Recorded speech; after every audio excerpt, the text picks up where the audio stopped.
안녕하세요. 저는 딩크족으로 살고 있는 30대 중반의 여자입니다. 저희 부부는 말 그대로 아이를 가지지 않은 채 온전히 둘이서만 2인 가정으로 살아가고 있어요. 둘 사이에 아이는 없지만 이게 다 합의된 것이고, 4살 연상의 남편과 저는 여전히 아이만 없을 뿐 연애할 때처럼 서로 많이 아끼고 사랑도 하고 때로는 친구처럼 정말 다정하고 찐하게 친히 지내는 사이입니다. 남들이 딱히 뭐라 하지 않은 이상 지금의 삶에 불만을 가져본 적도 없고 앞으로도 그럴 일은 없을 것 같아요. 저희 부부가 처음부터 딩크족을 꿈꿨던 건 아닙니다. 저희도 한때 지금도 지나가다 보이는 아이들이 예쁘지만 예전엔 내 몸으로 직접 키워서 낳은 아이를 원하기도 했었고 그렇게 아이 소리가 들리는 시끄러운 가정을 가져보는 걸 꿈꾸기도 했죠. 하지만 어디 세상살이가 그리 쉽던가요. 어릴 적부터 엄마가 본 뒤 못다 이룬 꿈을 저를 통해 이루게 하고 싶다며 죽어라 없는 살림에 미술학원에 보내며 저를 뒷바라지 하셨고, 그렇게 저는 고등학교도 예술고로 진학을 하고 대학도 디자인을 전공해 졸업을 했는데요. 이게 막상 엄마의 꿈을 대신 이뤄드렸다는 생각이 벅차고 즐거웠지만 현실은 그리 꿈처럼 마냥 좋지가 않더라고요.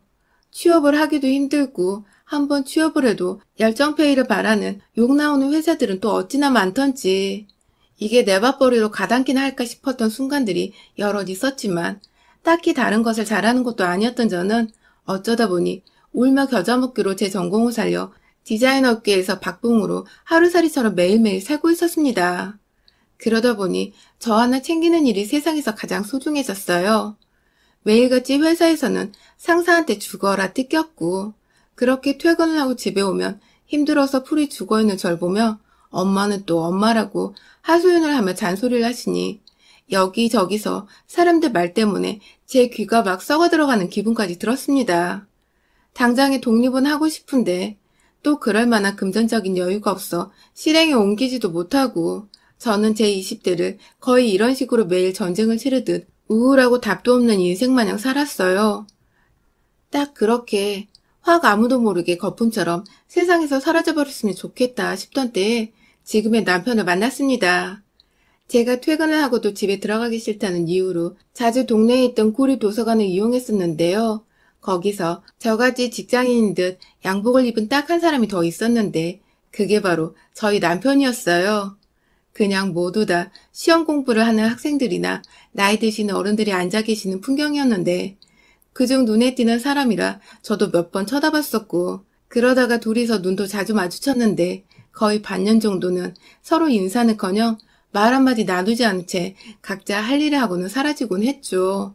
저는 저대로 하루 종일 회사에서 지쳐버린 마음을 책으로 위로하고 있었고 나중에서야 연애를 하며 알게 된 건데 남편은 당시 회사를 다니면서 퇴근 후에 자격증 준비를 하고 있었다 하더라고요.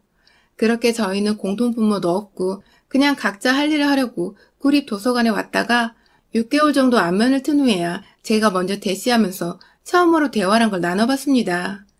딱히 이 사람을 꼬셔야겠다는 마음은 아니었어요. 그냥 정말로 이 사람이 뭐라는 사람인지가 궁금했어요. 그래서 그냥 도서관에 갈 때마다 남편도 와 있을라나 하는 은연중에 궁금증이 생기곤 했고 오래 보다 보니까 꼭 아는 사람이었던 것처럼 어느 순간부터 친근감이 느껴지기도 했어요. 그러다 보니 자연스레 말도 걸고 싶었고 이왕이면 한 동네에서 서로 알고 지내는 오빠 동생 사이가 되어보고 싶기도 했어요. 전혀 이성으로의 호감에서 비롯된 생각이 아니었는데 왜인지 평소와는 달리 이 남자한테 말 걸어보고 다가갈 용기가 생겼던 것이었죠. 이에 대해선 지금까지도 제 성격을 모조리 파악한 남편조차 무슨 용기로 자기한테 먼저 말을 걸었던 거냐고 놀라할 만큼 저희에겐 화제거리랍니다. 아무튼 저는 먼저 말을 걸었을 뿐인데 기다렸다는 듯이 남편은 저와 함께 커피를 마시고 싶었다는 예기치도 못한 말을 꺼낸 바람에 제가 잠시 얼굴이 붉혀지기도 했었고요. 그간 자신도 저를 보고 있었으며 정장을 입었는데 퇴근 후 독서를 하러 오는 건지 아니면 자신처럼 무언가 공부를 하고 있는 건지가 궁금했다며 속사포처럼 말을 쏟아내던 남편의 모습에 저는 이런 사람인 줄 몰랐다며 속으로 손사래를 치기도 했죠. 아, 정말 이 사람과는 동네 오빠 동생으로 지내면 정말 재밌겠다라는 생각으로 처음 말을 나누고서도 반년 정도는 정말 그렇게 친한 동네에 아는 사람으로만 지냈습니다. 가끔 퇴근 후에 도서관에서 만나게 되면 자판기 커피를 뽑아 먹으며 가벼운 수다를 떨기도 했고, 그러다가 시간이 맞으면 중간 지점에서 만나 가벼운 술잔을 기울이는 등 도서관 밖에서의 추억들도 하나씩 쌓아갔죠. 그렇게 얼굴을 알게 되었고 말을 나누게 된 지 딱 1년이 되던 해에 남편이 제게 연애를 하자는 수줍은 고백을 했고, 저는 딱히 고민할 것도 없이 당신이랑은 한 번쯤 연애를 해봐도 괜찮겠다는 무심한 대답과 함께 이 사람의 여자친구가 되었어요. 저희는 연애를 5년 정도 했습니다. 부담 없이 사귀게 된 커플치고는 연애를 꽤 오래 하고서 결혼까지 어찌 꼬리를 해버린 기적 같은 커플이었어요. 둘 다 각자의 가정이 그리 여유가 있는 편도 아니었고, 남편은 남편대로 직장에서 살아남겠다고 이것저것 자격증 공부에 승진시험 준비로 늘 바쁘던 사람이었죠. 저는 또 저대로 당장의 경제적인 여유조차 없는데 무작정 결혼을 해버리면 진짜로 저 개인한테 쓸 수 있는 돈은 앞으로 평생 없을 수도 있겠다는 생각이 들어서 은연중에 결혼만큼은 피하고 싶었습니다. 제 눈에도 남편이 그리 여유가 있어 보이질 않았기 때문에 기대고 싶다는 생각은 애초에 할 수가 없었죠. 하지만 저희가 연애를 길게 하는 동안 그래도 하나 얻은 것이 있다면 서로에 대한 신뢰의 마음이었습니다. 무슨 일이 있더라도 내 옆에 있어줄 사람이란 생각은 늘 변함없이 들었죠. 각자가 서로의 집에서 힘들어하던 터에 둘이서 만나면 뭐가 그리 즐거운지 늘 조금씩 숨이 트이는 기분이었어요. 이대로라면 식구를 늘리고 말고의 문제를 고민하기 전에 딱 둘이서 단촐한 가정을 이루고 평생 살아도 좋겠다는 마음이 서서히 들어버렸죠. 그러다가 여유가 생기면 아이를 가지면 그만이었고요. 그렇게 어쩌다가 없는 사정 쪼개서 결혼까지 했는데 살림이 나아지기는커녕 어째 전보다 더 바쁘게 살게 된 것 같았어요. 똑같이 퇴근 후에도 늘 무언가를 하면서 불확실한 미래를 준비하는데 정신이 없었고, 하나에서 둘로 식구가 늘어나니 자연스레 둘이서 번갈아가며 살림살이를 도맡아 하고 정리를 해야 했어요. 돈을 모으다 보니 이대로면 자식을 낳아도 애 키우는데 쓰일 돈을 감당하기 힘들겠다 싶은 것이 점점 아이를 낳는 것도 부담스러워졌고, 그러다 보니 결국 저희는 요즘 젊은 사람들 중에 많이 생긴다는 그 딩크족이 되어버렸습니다. 아이를 안 가지겠다고 작정을 하고 주변 가족들에게 선전포고를 했어요. 사실 그간 경제적인 도움 1도 주지 않으면서 아이는 언제 가질 거냐고, 아이가 있어야 진정한 부부라는 등의 참견을 하는 주변 어른들이 정말 많으셨는데요. 이게 저한테는 말 못할 스트레스였는데, 딩크족을 선포하면서는 다소 기가 막히다는 듯 저를 외계인 마냥 이해하지 못하겠다며 반항하는 분들이 대부분이었지만, 어찌되었든 아이를 낳으라는 소리는 쏙 들어가 버렸죠. 다만 그중 딱 한 사람은 정말 한결같았습니다. 저희 시어머니 말입니다. 연애를 1, 2년도 아닌 5년이나 했던 터라 어쩌다 보니 시어머니와도 결혼 전부터 얼굴을 트고 지냈습니다. 게다가 한 동네에 살다 보니 의도치 않게 오다 가다 만나게 되는 일들도 빈번했었고요. 친정엄마를 도와서 장을 몇 번 보러 간 적도 있었는데 어쩌다 시어머니를 마주치게 되면 어머니는 꼭 저한테 "너 같은 딸이 있었으면 좋겠어" 하면서 제 팔짱을 낀 채 절 너무 사랑스럽다는 식으로 바라봐 주셨어요. 아들이 둘 있는 분이셔서 그런지 정말 혼자 매번 장을 보러 다니시는 게 그럴 수도 있으시겠다 싶었죠. 그렇다고 제가 진짜로 시어머니 딸이 되어줄 건 아니었기에 대충 애두르며 "아, 감사합니다" 하면서 말을 흐리고는 넘겼습니다. 그런데 결혼을 하고 나니 시어머니의 저를 향한 관심이 부쩍이나 늘어났어요. 결혼식장에서부터 "너가 결국 내 딸이 될 줄 알았어" 라는 아찔한 소리를 하신 것과 동시에 결혼 후에 지금까지 매일같이 저를 불러대시는데 제가 아주 제명에 못 살 정도라니까요. 결혼 초에 다른 집들처럼 아주 뻔한 스토리로 시어머니 짓을 하셨어요. 딸 같아서 예쁜데 전화를 자주 안 해서 속이 상한다며 전화를 좀 자주 하라는 훈계로 몇 번씩이나 출근해서 바빠 죽겠는데 전화를 하곤 하셨죠. 왜 내 엄마도 아닌데 남편이 아닌 며느리인 내가 먼저 나서서 연락을 드려야 하나 싶어서 처음에는 빈정이 상하기도 했지만 제가 아랫사람이니 이왕이면 먼저 연락을 드리고 문제를 삼지마자는 마음으로 몇 년간 안부 인사도 꼬박꼬박 챙겨드렸고요. 그러다가 빈도수가 낮다고 하도 보채고 신경질 내시는 바람에 제가 결국 뚜껑이 열려서는 그 안부 어머님 아들한테 앞으로 하라고 할게요. 하고 전화를 딱 끊었죠.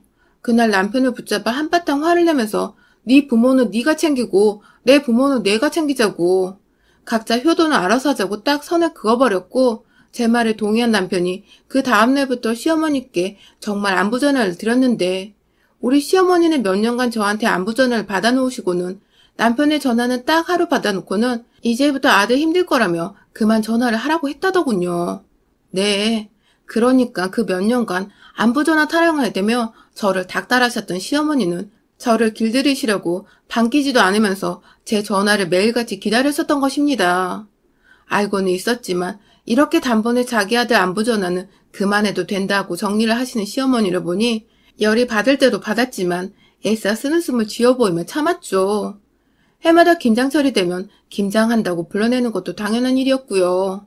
같은 직장인이고 같이 돈 모아서 밥 먹고 사는 부부인데 자기 아들은 힘드니까 아들한테는 말하지 말고 혼자 오라는 경우도 다반사였어요. 그 소리를 옆에서 남편이 듣고는 어떻게 그러냐고 본인이 자처해서 저를 따라 쫄래쫄래 시댁에 갔더니 시어머니는 그걸 또 보고서 왜 자기 말을 잘 안 듣냐고 저한테 따져 물으시곤 하셨죠. 그래서 제가 저도 직장을 다니고 저도 힘든데 왜 어머님 아들만 힘드실 거라고 생각을 하냐며 식구들 다 김장하고 있는 그 자리에서 폭탄선언을 하듯 말을 꺼내니 어머님은 동네 어머님들 사이에서 눈치가 보이셨는지 그제서야 내가 언제 그랬어? 네 생각도 했지. 하며 괜히 어색한 웃음을 지어 보이곤 하셨어요. 그 후로도 제가 꾸준히 남편을 데리고 김장하러 가고 남편도 김장하며 오히려 저보다 곱절로 배추를 더 열심히 담그는 바람에 시어머니가 아들 몸 상한다고 또 그만 부르기 시작하셨고요. 그리고 가장 할 말이 많은 제사. 시집을 가니 이제 저는 자신한테 딸이나 다름없다면서 내 딸이 조상한테 정성스레 제사를 지내주면 다들 너무 좋아하실 거라고 제 손을 꼭 잡고는 단둘이서만 부엌으로 들어가시더라고요. 이 집안 남자들, 그러니까 진짜 그날 제사를 지낸 조상들의 후손들은 밖에 가만히 내버려두고 말입니다. 결혼을 이런 관례들과 며느리로서 여자가 당연스레 해야 하는 일들을 감당해내기 싫어서 결혼이 싫기도 했었던 건데 아니나 다를까 결혼을 하고 나니 이런 자질구레한 노동까지 강요를 받게 되더라고요. 결혼하고 첫 해부터 이 결혼이 진짜 맞았던 걸까? 하면서 괜한 의구심도 들고 별의별 생각도 다 드는데 그때 또 혜성처럼 우리 남편이 나타났어요. 어머니가 아무도 들어오지 말라는 식으로 딸 같은 며느리인 저 하나만 딱 데리고 들어가 버린 그 부엌안을 마치 거대한 전선의 경계물을 허물어버리고 들어오는 헐크마냥 그 사람이 진짜 너무 멋지고 듬직했었죠. 남편은 부엌으로 들어오자마자 일거리들을 한눈으로 쫙 스캔을 하고서는 이걸 어떻게 여자둘이서 해결하려고 하냐며 저를 보며 은연중에 귀여운 윙크를 날리곤 자기가 두 팔을 걷어 본격적으로 일을 시작하더라고요. 어머님이 옆에서 아구아구 하지 마라 하면서 아들 일하는 거 보기 싫다고 죽는 소리를 해대고 있는데도 눈치 밥 말아먹고 저를 도와주겠다고 나서서는 결국 아버님까지 부엌에 들어오게 한 남편. 진짜 제게는 구세주 같은 사람이었어요. 이건 뭐 이쯤 되니 남편 좀만 고생시키면 웬만한 시집살이는 다 해결이 되겠더라고요. 하지만 딱 하나 남편도 나서지 못하는 게 있었습니다. 바로 아이에 대한 잔소리였죠. 시어머니는 저희 부부가 아이를 낳기 원치 않는다고 분명히 말씀을 드렸는데도 불구하고 남편이 없을 때 제 옆에 와 꼭 조용히 말을 꺼내셨어요. 딸 같아서 하는 말인데 늙으면 후회할 거라고. 그러니까 지금 당장이라도 자식을 빨리 낳으라고 말이죠. 처음엔 이런 식으로 진심으로 절 걱정하듯이 말을 하셨어요. 딸 같아서, 딸 같아서, 그놈의 딸 같아서라는 말씀을 반복하시며 진심으로 딸 같으니 우려가 된다며 본인 손주 보는 걸 원한다 타이르셨죠. 어머님께서도 처음에 적응하는데 시간이 걸릴 거라 생각해서 애초부터 저희 부부를 이해하실 거라 기대하지 않았습니다. 그래서 시간을 갖고 천천히 어른들을 설득하려고 했죠. 하지만 무언가 조급하신지 어머님은 늘 저를 볼 때마다 자식 얘기를 하셨고 급기야는 말하는 정도가 좀 심해지셨는데요. 퇴근 후 저를 따로 부르셔서 집에서 자식 낳으라 훈계를 두시는 거 기본이었고 하다 저번에 제 직장 앞까지 찾아와서는 예약한 산부인과에 가자며 저를 막 잡아당겨 끌고 가실 뻔한 적도 있었어요. 제가 아이를 안 가지는 게 아니라 못 가지는 건 아니냐면서 연기하는 거면 우리 집안에서 너 당장 쫓아나겠다는 별 상상의 나래를 펼치시며 절 데려가시는데 옆에서 보고 있던 직장 동료들이 그 모습에 기겁을 하고서는 경찰을 부르겠다고 막아서는 바람에 어머님이 뒤늦게야 정신 차리고 혼자 주랭랑치듯 도망가신 적이 있었습니다. 뭔지 몰라도 우리 시어머니가 절대로 예의 바르거나 교양 있고 정상적인 사람이 아니라는 걸 알 수 있었던 대목이었죠. 그러다가 최근에 지난번 회사 앞 난동 이후 처음으로 제게 연락이 오신 시어머니는 오랜만에 맛있는 걸 해주고 싶다면서 저를 집으로 부르셨어요. 지난번 일에 대해 사과를 하고 싶기도 하니 저 혼자 오라면서 집으로 부르시길래 너무 찜찜해서 남편을 불러 함께 퇴근한 후 시댁에 찾아갔어요. 그런데 정작 시댁에 가보니 밥은 개뿔. 가스레인지 위에 끓고 있는 국 하나조차 없었고 시어머니는 제 옆에 남편이 함께 온 곳을 보고는 무지하게 당황하시더라고요. 남편은 또 눈치 없이 엄마, 왜 밥 해준다고 불렀는데 집에 요리한 게 없어?